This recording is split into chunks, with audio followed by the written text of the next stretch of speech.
ပရိသတ်ကြီးများအားလုံးကိုကျမတို့ channel ကနေပြန်လည်ကြိုဆိုလိုက်ပါရရှင်။ဒီနေ့မှာတော့အရင်ကတင်ဆက်ခဲ့တာတွေနဲ့မတူတဲ့ဒုံလုံး6ချားစရာအစီအစဉ်တစ်ခုကိုမျှဝေပေးသွားမှာပဲဖြစ်ပါတယ်။အဆုံးထိလိုက်ပါကြည့်ရှုပေးကြဖို့ဖိတ်ခေါ်ပါရနော်။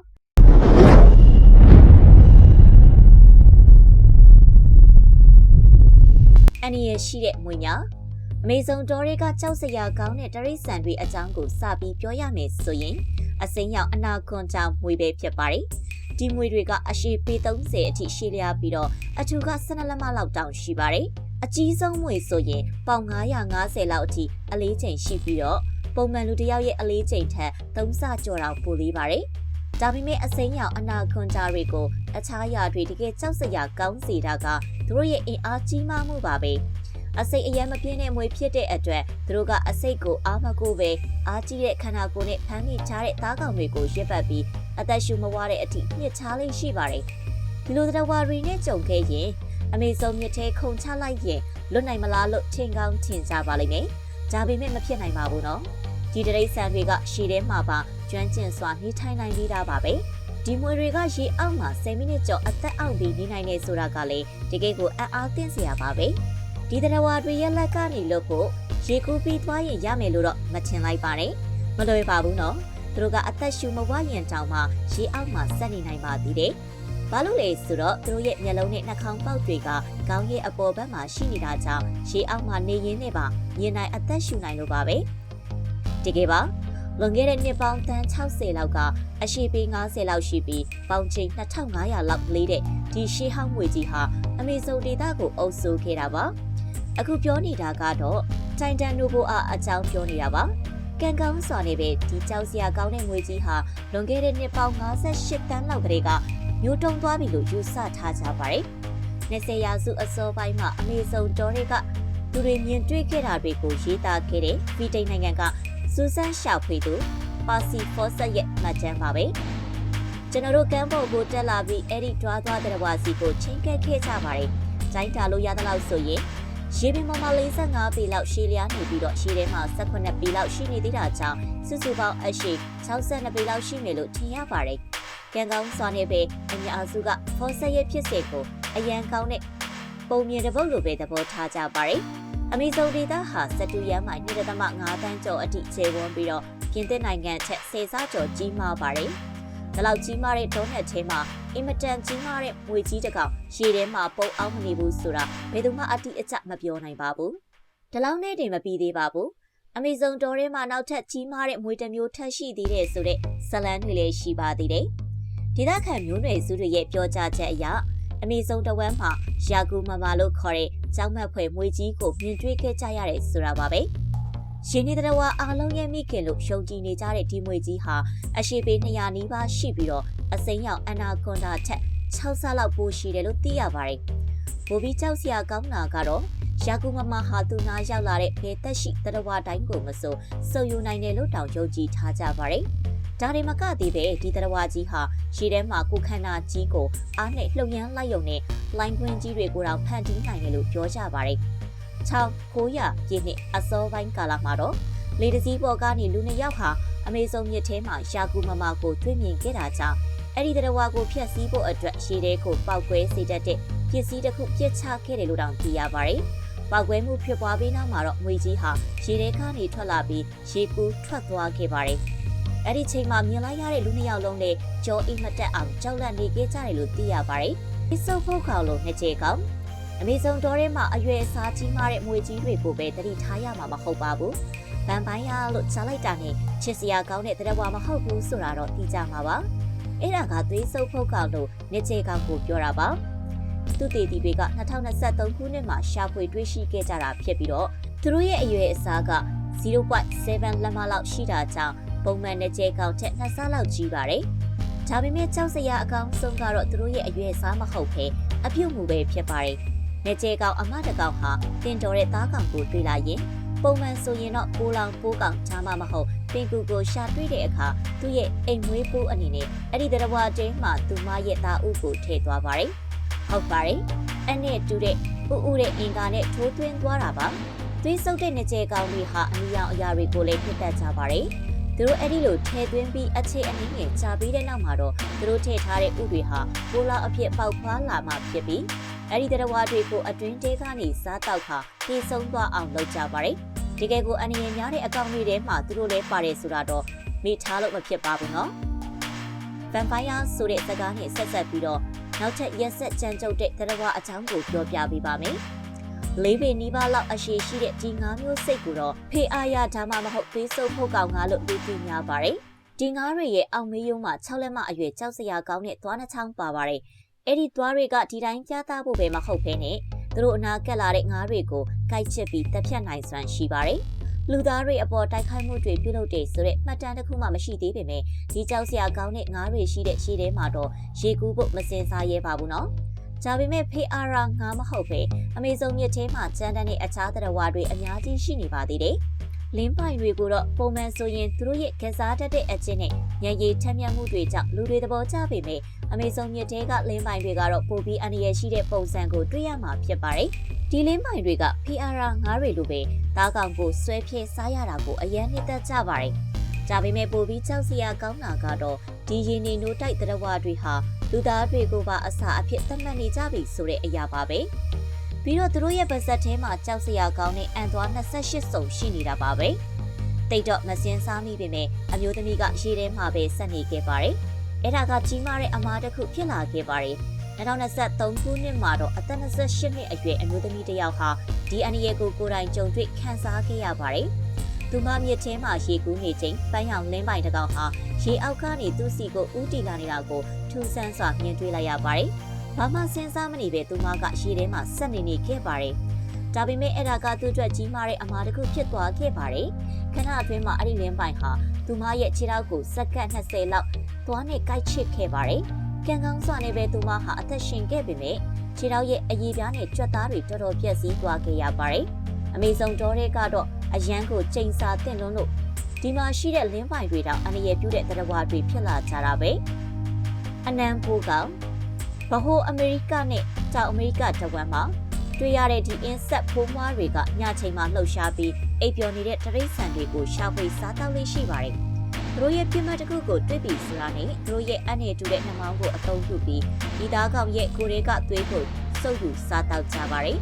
နာမည်ကသာ kissing bat ဆိုပေမဲ့တကယ်ကတော့ရက်ဆက်တက်ကြပါတယ်။ဒါပေမဲ့လူသားတွေနဲ့ဆိုရင်တော့ဒီပိုးကောင်တွေကပုံမကြောက်မွက်ဖွယ်ကောင်းတဲ့အပြုအမူတွေကိုပြုလုပ်ကြပါတယ်။ kissing bat လို့ခေါ်ရတဲ့အကြောင်းရင်းတစ်ခုကလည်းသူတို့ရဲ့လူတွေရဲ့နှက်ခမ်းတစ်ဝိုက်ကိုကိုက်တက်တဲ့အကျင့်ရှိတာကြောင့်ပါ။အကိုက်ခံရတဲ့အချိန်မှာနာကျင်မှုမရှိပေမဲ့နောက်ပိုင်းမှာဘေးထွက်ဆိုးကျိုးတွေရှိနေတာပါ။အဲ့ဒါကဘာလဲဆိုတော့ဖေးဆုပ်ပြီးတဲ့နောက်မှာဒီကြောက်စရာကောင်းတဲ့ပိုးကောင်တွေကပြင်ပေါ်ကိုအမြင့်အကြီးစွန့်ခဲ့ကြတာပါပဲ။အဲ့ဒါကယွန်ရှာစရာကောင်းယုံသားမကပဲအသက်အန္တရာယ်လေးရှိနိုင်ပါတယ်။ဒီ insect တွေမှာ Trypanosoma cruzi လို့ခေါ်တဲ့ကပ်ပါးကောင်တစ်မျိုးပါလာတတ်ကြပါတယ်။ပိုကူဆက်ထားတဲ့ insect ကိုက်ခံရတဲ့ဘယ်သူမှဆိုသူ့အညစ်အကြေးတွေကဒဏ်ရာတဲကိုပေးချန်သွားရင် Chagas ယောဂဖြစ်နိုင်ပါတယ်။ဒါကဘယ်သူမှလုံးဝမဖြစ်ချင်တဲ့ယောဂတစ်မျိုးပါ။အစပိုင်းမှာတော့ဖျားနာတာ၊ကြွက်သားနာကျင်တာဒါမှမဟုတ်ခေါင်းကိုက်ခြင်းလိုမျိုးအပျော့စားယောဂလက္ခဏာတွေပဲခံစားရတတ်ပါတယ်။ဒါပေမဲ့ကူးစက်ခံရသူ30%အထိဟာဒီယောဂကနေရေရှည်ပြင်းထန်တဲ့ကျန်းမာရေးနောက်ဆက်တွဲပြဿနာတွေခံစားရနိုင်ပါတယ်။အဲ့ဒါတွေကတော့အစာအိမ်နာတာ၊ဝမ်းချုပ်တာနဲ့နှလုံးရက်သွားတာတွေအထိပါဖြစ်သွားနိုင်ပါတယ်။အမှန်တကယ်တော့ဒီယောဂဟာအသက်အန္တရာယ်အရင်ရှိတာကြောင့်နှစ်စဉ်လူ12,000လောက်အထိကိုသေဆုံးနေပါတယ်။စူးကြုံတွေပါတဲ့ပိုးကောင်နောက်ထပ်အမေဆုံး insect ပိုးမွားကတော့နှက်ခမ်းကိုအန္တရာယ်ရှိအောင်မလုပ်ပေမဲ့ကြောက်စရာကောင်းတဲ့ပိုးကောင်တွေမှာတော့ပါနေပါတယ်။နာမည်ပဲကြားလိုက်တာနဲ့လုံးဝသွားမရှုပ်တဲ့ပိုးကောင်တစ်မျိုးပါ။အရွယ်အစားကလက်မ3လက်မလောက်ပဲရှိလို့အရန်ကြီးမားတဲ့ပိုးကောင်တော့မဟုတ်ပေမဲ့အဲ့ဒီအရွယ်မကြီးတာကပဲကြောက်စရာကောင်းနေတာလို့ပြောရပါလိမ့်မယ်။ပထမတစ်ချက်ကြီးလိုက်ရင်တော့ပုံမှန်ပရစ်တွေနဲ့တိတ်မကွာခြားပါဘူး။ဒါပေမဲ့အနီးကပ်ကြီးလိုက်ရင်သူတို့ရဲ့ကောင်းတဲ့ခြေထောက်6ချောင်းလုံးမှာစူးတံတွေနဲ့ဖုံးအုပ်ထားတာကိုတွေ့ရပါလိမ့်မယ်။အဲ့ဒီစူးတွေကအလားဆင်ထားတဲ့တန်ချက်ကာလိုမျိုးအရာတွေမဟုတ်ပါဘူး။တားကောင်တွေကိုတိုက်ခိုက်ဖို့ဒါမှမဟုတ်ထောင်ချောင်းဆင်ဖို့သူတို့ရဲ့ခြေထောက်တွေကိုအသုံးပြုပြီးအသက်အန္တရာယ်နဲ့ကြုံလာရင်လည်းအဲ့ဒီခြေထောက်တွေကိုပဲအသုံးချကြပါတယ်။သွားတွေမရှိပေမဲ့သူတို့ရဲ့မေယိုကြီးတွေကြောင့်အစားအစာတွေကိုလွယ်လွယ်ကူကူကိုက်ဖြတ်စားနိုင်ကြပါတယ်။တချို့ကတော့ဒီပိုးကောင်ကိုက်လိုက်ရင်လူအရေးပြားကိုပြတ်အောင်ဖျက်နိုင်တဲ့အထိပြင်းထန်တယ်လို့တော့ပြောကြပါတယ်။ ကန်ကောင်းတာကတော့ဒီလိုလဲကွက်များတဲ့ပိုးကောင်တွေဟာလူသားတွေထက်အစီအစံတွေတစ်သီးတွေနဲ့သူတို့ဖမ်းမိနိုင်တဲ့ပိုးမွားတွေကိုစားသုံးရရှိတယ်ဆိုတာပါပဲဒါတော့မှမိုးတစ်တော်တွေကြားမှာစူးတွေနဲ့အန်ရရှိတဲ့ပရိသတ်ကောင်ချောင်းမြောင်းနေတယ်ဆိုတာကိုသိရုံနဲ့တွေကိုအမေဇုံတော်တွေမသွားဖို့ကသိချသွားပါပြီမာပင်ခွာရီ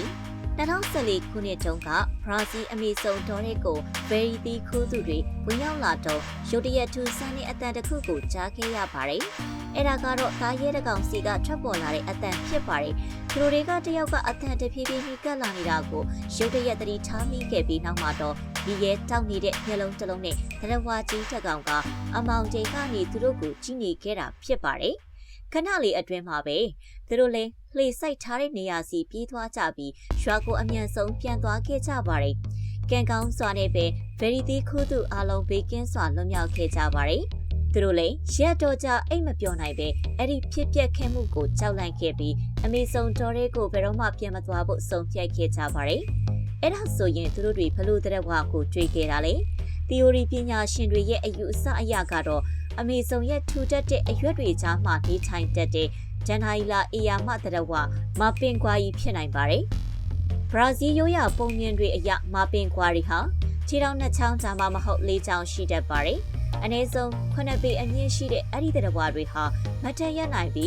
းစိုက်ကလော့မျက်လုံးတစ်လုံးနဲ့ရှိတယ်လို့သိရပါတယ်။ဒါကဟောလိဝုဒ်ရဲ့နာမည်ကြီးစိတ်ကူးရင်ဝတ္ထုတစ်ပုဒ်လို့လည်းထင်ရပေမဲ့မိုးတစ်တော်ဇီဝဗေဒပညာရှင်ဒေးဗစ်အိုရန်ရဲ့ပြောကြားချက်အရနှစ်ပေါင်းများစွာအတွင်းမာပင်ကွာရီကိုမြင်တွေ့ခဲ့တဲ့ဆိုတဲ့သတင်းပေးပို့မှု80ကျော်ရှိခဲ့ပါတယ်။ဒါဆိုရင်အမေဇုံတော်ထဲမှာယူသွနေတဲ့စိုက်ကလော့တရဝါတစ်ခုခုတကယ်ပဲလှည့်လည်သွားလာနေတာလား။လူအများအတွက်ဒီမှာဖြစ်နိုင်ခြေအရှိဆုံးတရက်ခန့်ကတော့ညမှန်တက်ချတဲ့ဝက်ဝင်တို့တွေ့ရပြန်ပါတယ်။ဒီနိုးတိုက်တရဝါတွေကအမေဇုံတော်ထဲမှာကျက်စားလေးမရှိပေမဲ့စောင်းရသည်မှဆိုရင်အနောက်အမေဇုံတော်ရဲ့တောင်တွေကနေတခါတရံဆင်းလာလေးရှိပါတယ်။သူတို့တွေဟာပုံမှန်ဆိုရင်ခြေထောက်၄ချောင်းရှိကြပေမဲ့မတည့်ရက်တဲ့အခါ9ပေနီးပါးအထိရှိနိုင်ပါတယ်။သူတို့ရဲ့ကောင်းမလေးဒူးဆန်းတဲ့အမတ်သားတွေရှိပြီးတော့အမေဇုံတော်တွေကအမောင်တင်းမှာဆိုရင်တော့ကြောင်လန့်နေတဲ့ကြည့်ရှုသူတွေအတွက် cyclops မျက်လုံးလို့မာယွင်မှတ်ယူနိုင်ပါတယ်။အခုချိန်ထိတော့မာပင်ကွာရီရဲ့တကယ်အချောက်အခြားကဗဟီရီတစ်ခုအဖြစ်ရှိနေစေပါပဲ။ Harvey Eagleအခုချိန်ထိအမေဇုံရဲ့ကုန်းမြင့်တဲ့ရေနံပိုင်းတွေမှာလဲလဲသွားလာနေတဲ့ကြောက်စရာကောင်းတဲ့အရာတွေကိုလေ့လာပြီးပြီမယ်။ကောင်းကင်ဘော်ကအရာကတော့ဘေးကင်းနေလို့မထင်လိုက်ပါနဲ့နော်။ထင်ရှားတဲ့အမွေအတောင်တွေထိုးဖောက်မြင်ရမှုတွေဒါမှမဟုတ်သူ့ရဲ့ထူသေးတဲ့အမွေတွေနဲ့ခန္ဓာကိုယ်အဲ့ဒီလိုအရာတွေရှိနေတာကတော့ Harvey Eagle ဖြစ်ပါတယ်။အမေဇုံတော်ထဲမှာရှောက်သွားနေတဲ့အချိန်အဲ့ဒီအရာကတင့်ကိုစိုက်ကြည့်နေမယ်ဆိုရင်ဘယ်လိုလုပ်မလဲ။ဒီကြောက်စရာကောင်းပြီးပြန်တန်းနေတဲ့ငှက်တွေကလည်းတော်တော်လေးကိုအရွယ်အစားကြီးပါပါတယ်။ဒီလင်းရုံငှက်တွေရဲ့အကြောင်တွေက9ပေခွဲရှိပြီးအလေးချိန်ကတော့ပေါင်20လောက်ရှိပါတယ်။ဒါကြောင့်သူတို့ဟာကမ္ဘာပေါ်မှာ6ခုမြောက်အကြီးဆုံးသားကောင်လေးဖြစ်ပြီးအမေဇုံတစ်လျှောက်မှာတွေ့ရတဲ့အကြီးဆုံးငှက်လေးဖြစ်ပါတယ်။ဒီလင်းရုံရဲ့ခြေသေးတွေကိုကြည့်လိုက်ရင်လေအရှိက9လက်မလောက်ရှိတာကြောင့်ကမ္ဘာပေါ်မှာရှိတဲ့လင်းရုံတွေထဲမှာအကြီးဆုံးပါပဲ။တမျိုးကြည့်ရင်တော့သူတို့ကအရန်ကြီးလွန်းလို့ဝက်ဝင်လက်သေးအရွယ်အစားလောက်ရှိပါတယ်။ဒီလင်းရောင်တွေဟာသားကောင်အများကြီးကိုဖမ်းနိုင်ပါတယ်။နှစ်ပြီးရှိတဲ့မြောက်တွေကိုလား10ပေါင်အလေးချိန်ရှိတဲ့မြောက်မောင်းမတွေလားဘလို့ပဲဖြစ်ဖြစ်သူတို့အတွက်တော့အလွယ်လေးပါပဲ။သမီးငလေးတွေဆိုရင်လေသူ့လက်ကနေဘလို့မှမလွတ်နိုင်ပါဘူး။တစီနဲ့တူတဲ့လင်းတို့အကြောင်မှန်ဖြတ်လိုက်ရင်3ပေကျော်ရှိတဲ့ဒီလင်းတို့တွေဟာအနောက်ကဘာကျမ်းမှာအကြီးဆုံးလင်းတို့တွေဖြစ်ပါတယ်။အမေရိကန်မှာအတွေ့အများဆုံးမျိုးစိဖြစ်တဲ့ Corylino ရဲ့အကြောင်းအရှိထက်2ဆကျော်ပါတယ်။ကြီးမားတဲ့လင်းတို့ကြီးတကောင်ဟာကိုကောင်းပေါ်မှာပြန်တန်းနေတာကိုမြင်ရတာကြောက်စရာကောင်းပေမဲ့ဒီလင်းတို့တွေကိုအမေရိကန်ကြောက်စရာကောင်းစေတာကသူတို့ရဲ့မကောင်းဆိုးဝါးပုံသဏ္ဍာန်ပါပဲ။သူတို့ရဲ့ကြောက်စရာကောင်းတဲ့နှရွက်တွေမကောင်းဆိုးဝါးပုံသဏ္ဍာန်နှာခေါင်းတွေဒါမှမဟုတ်သွားအချွန်တွေဒါတွေကပိုပြီးကြောက်လန့်မှုကိုဖြစ်ပေါ်စေခဲ့တာပါ။ပုံမှန်အားဖြင့်တော့လင်းတို့တွေကတစ်သီးတွေနဲ့အင်ဆက်ပိုးမတွေကိုပဲစားသုံးကြတာပါ။ဒါပေမဲ့ဒီလင်းတို့တွေတော့မပါပါဘူး။သူတို့ရဲ့ကြောက်စရာပါဇက်ကြီးတွေကြောင့်သွေးစာနေတဲ့အကောင်တွေလိုပုံစံမျိုးဖြစ်နေတာကတကယ်လန့်စရာပါပဲ။သားကောင်ကိုအပေါ်ကနေချောင်းမြောင်းပြီးတော့သားကောင်ရဲ့ဥကောင်ချာမမဟုတ်လေပင်ကိုကိုက်ပြီးတေဆုံးတဲ့အထိရှမ်းပြူတက်ကြပါတယ်။ငှက်တွေကနေကြွက်တွေအထိနောက်ပြီး အခြားလင်းတို့မျိုးစိတ်တွေကိုပါစားသုံးကြတာဖြစ်ပါတယ်။အခုခေတ်မှာသစ္စာစောင့်တည်မှုမရှိတော့ဘူးဆိုတာတကယ်ဖြစ်နေပါပြီ။အမေဇုံအေယာမမျှော်ကြီးနောက်ထပ်အရွယ်စားကြီးမားပြီးချွဲကြီးကြီးအရာတစ်ခုကတော့အမေဇုံရဲ့မြေပြင်ပေါ်မှာအရွယ်အစား18လက်မလောက်ရှိတဲ့အမေဇုံအေယာမမျှော်ပဲဖြစ်ပါတယ်။ပုံမှန်မျှော်ချက်ခိုးစားလောက်ကြီးပါတယ်။ဒီမျှော်ဟာဒီကဘာလုံးမှာရှိတဲ့မျှော်တွေထက်ကြောက်စရာကောင်းတဲ့တနဝါဖြစ်ပါတယ်။သူတို့ဟာကြောက်အရွယ်စားလောက်ကြီးမားတဲ့ကိုယ်တွေရှိပေမဲ့ကြောက်စရာကောင်းစေတာကဒီအရွယ်စားကြီးမားတာတခုတည်းမဟုတ်ပါဘူး။မျှော်များစုဟာအရေးပြားထိုးပေါက်ပြီးသွေးဆုပ်ဖို့သွားတန်းတွေကိုအသုံးပြုကြပေမဲ့အမေဆုံးအရာမမျိုးတွေကတော့ဒီထက်ပိုပြီးတော့တောင်ရန်တန်းတဲ့နီလန်းကိုသုံးကြပါတယ်။သူတို့ရဲ့ရှည်လျားတဲ့နှမောင်းကို6လက်မလောက်အထိထိုးသွင်းပြီးသွေးကိုဆုပ်ယူချက်တာပဲဖြစ်ပါတယ်။သွေးဆုပ်ခံရရင်အရန်နာတယ်လို့ထင်ရပေမဲ့တရဝအများစုကတော့ဘာမှမခံစားရပါဘူး။ဘာလို့လဲဆိုတော့မျောတွေကသူတို့ထိုးဖောက်တဲ့နေရာကိုထုံစီတဲ့ဓာတုပစ္စည်းတွေကိုထုတ်လွှတ်လိုက်လို့ပါ။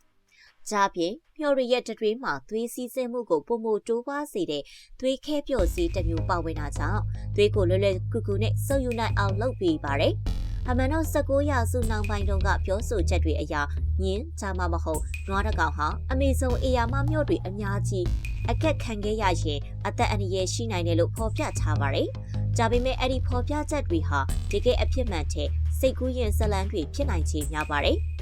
အမေရိကန်တော့ဒီမျော့တွေကသွေးတစ်ခါဆုပ်ရင်0.5 အောင်စလောက်ဆုပ်ယူနိုင်ပြီးတော့ဒါကတင်းတင်းနဲ့အရွယ်စားရှိတဲ့တရဝတစ်ကောင်ကိုဒေးစေနိုင်လောက်တဲ့အထိတော့မလုံလောက်ပါဘူး။အမေဆုံးကအရာမမျော့တွေကဒီကဲကိုလူသက်တရဝတွေမဟုတ်ပေမဲ့ကြောက်စရာကောင်းနေဆိုတာကတော့မငြင်းနိုင်ပါဘူး။သူတို့ရဲ့ကြီးမားလုံးနဲ့အရွယ်အစားချွဲကြည့်နေတဲ့အရေးပြအဲ့ဒါတွေကိုတွေးမိတာနဲ့တော်ထဲမှာသူတို့ကိုတွေးရမယ်ဆိုရင်တော့အဲ့ဒီနေရာကနေချက်ချင်းပဲပြန်လက်လာမိမှအသေးချပါပဲChef fish ကျမတို့မြင်လာခဲ့တယ်လို့ပဲအမေဆုံးမြစ်ထဲမှာကြောက်စရာကောင်းတဲ့သတ္တဝါတွေအပြည့်ပါပဲ။ဒါပေမဲ့ Chef fish လို့ခေါ်တဲ့ငါကတော့အနောက်ဘက်အတ္တလန်တိတ်သမုဒ္ဒရာမှာနေထိုင်တတ်ပေမဲ့ကြက်ခါတရက်မှာအမေဆုံးရဲ့မြစ်လက်တက်ညာတဲ့ကိုဝင်ရောက်လာတတ်ပါတယ်။ကြည့်လိုက်ရင်တော့ဒီငါတွေကသာမန်ပုံစံပဲထင်ရပါလိမ့်မယ်။ဒါပေမဲ့သူ့ရဲ့ဗတ်ဆက်အတွင်းကိုတစ်ချက်လောက်ကြည့်မိသွားရင်တော့ထိတ်လန့်စရာပါပဲ။သူတို့ရဲ့ပါဇက်ထဲမှာလူတွေရဲ့သွားပုံစံမျိုးရှိနေတာပါဒီလိုချိတ်ဖြတ်နိုင်တဲ့သွားတွေကိုတော့ပဇွန်နဲ့ခရုလိုအခွန်မာတဲ့ရင်းနေတဲ့ဝါတွေကိုဖောက်ဖြတ်စားဖို့အတွက်အသုံးပြုကြတာပါကံကောင်းတာကတော့လူသားတွေကိုစားတဲ့အလေးချင်းတော့မရှိဘူးလို့သိရပါတယ်ဒါပေမဲ့မထင်မှတ်ဖဲသူအနာနီးကပ်လာတဲ့လူကိုလန့်သွားရင်တော့ခိုက်လိုက်နိုင်တာမျိုးတော့ဖြစ်နိုင်ပါတယ်ဒါလောက်ကြီးမားတဲ့သွားတွေကတင်အသားတွေကိုနှိမ့်ညွတ်သွားရင်ဘလောက်နာကျင်မလဲဆိုတာမြင်အောင်ကြည့်ပါဦး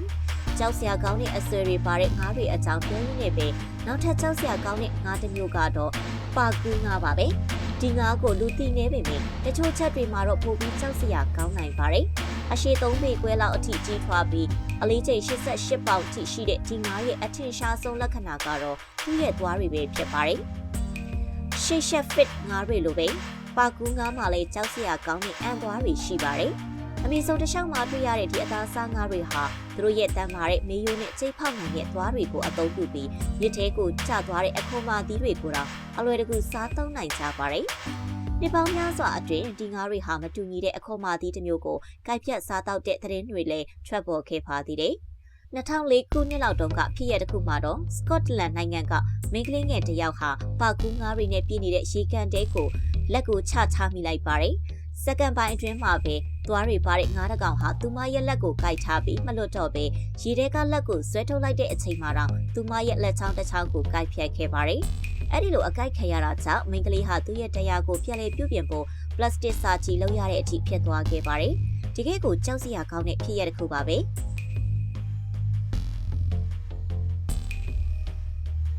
ကန်ဒီရူကအမေဆုံးမြစ်ထဲမှာငခုမျိုးစိတ်ပေါင်း1300ကျော်လောက်ရှိပြီးတော